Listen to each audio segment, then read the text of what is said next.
Je n'ai pas spécialement choisi la pétanque, on va dire que c'est la pétanque qui m'a attiré.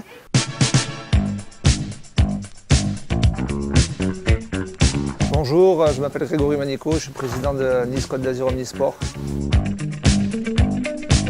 Quand j'étais en troisième, j'avais un collègue qui allait jouer après les cours tout le temps à la pétanque. Et un soir, il m'a dit « Tu veux venir avec moi ?» J'ai dit « Ouais, pourquoi pas ?» Je ne connaissais pas trop ce sport. Ça m'a plu, j'ai continué à aller assidûment à jouer à la pétanque. Et voilà, après j'ai enchaîné avec les compétitions et tout ça.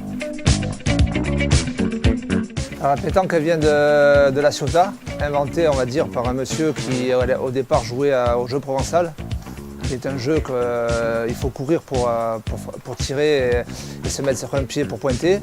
Et comme ce monsieur avait d'énormes problèmes aux jambes, il a dit tiens, on va faire le même jeu que le jeu provençal, mais on va rester les pieds tankés, d'où le nom de la pétanque. Ce qui lui permettait de pratiquer ce sport, parce que c'est un sport qu'il adorait. Et comme il ne pouvait plus courir et plus rester sur un pied, il a décidé de mettre les pieds tankés, de jouer les boules sans bouger. D'où est née la pétanque, voilà, la Ciotat, je crois en 1921, je ne me rappelle plus trop. C'est un sport mixte, donc il y a des équipes masculines, féminines, il y a des jeunes aussi qui jouent. Et il y a des championnats du monde féminins, des championnats du monde masculin, des championnats de France féminins, des championnats de France masculins, des championnats de France mixtes aussi. Il y a des équipes qui peuvent être composées d'hommes et de femmes, donc c'est complètement un sport mixte. Ouais. Non, la fédération internationale se bat depuis quelques années pour que ce sport soit intégré au JO. Et donc voilà, ils œuvrent sans cesse, ils essayent de réglementer au maximum ce sport et de faire le maximum pour que cette pratique rentre aux Jeux Olympiques, mais ce n'est pas encore le cas à l'heure actuelle. Oui, il y a certains joueurs français et autres qui arrivent à vivre de leur passion avec les sponsors et avec les récompenses aussi qu'ils arrivent à obtenir en gagnant des grandes compétitions.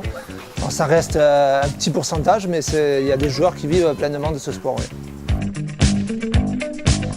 Alors parce que j'habite dans le Vallon des Fleurs, donc j'habite juste à côté du clos.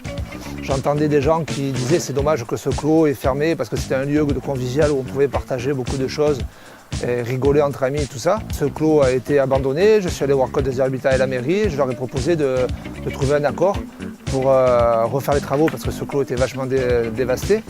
Donc ils ont trouvé un accord pour refaire les travaux et ils m'ont attribué ce club.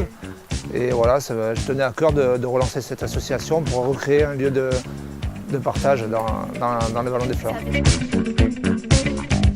Dans un premier temps, c'est de réunir les gens du quartier et des quartiers aux alentours et de créer un lieu convivial pour que les gens puissent venir après le travail pratiquer la pétanque en loisir et pour ceux qui veulent en compétition. Et après, on a des projets, on a un projet de créer une école de pétanque au sein du club, donc initier les jeunes à pratiquer la pétanque. On a aussi des projets d'organiser un grand concours sur la commune de Nice pour attirer beaucoup de monde, beaucoup d'équipes extérieures, des équipes de la région PACA. Donc voilà, on a pas mal de projets qu'on essaiera de mener à bien dans les mois futurs et les années futures.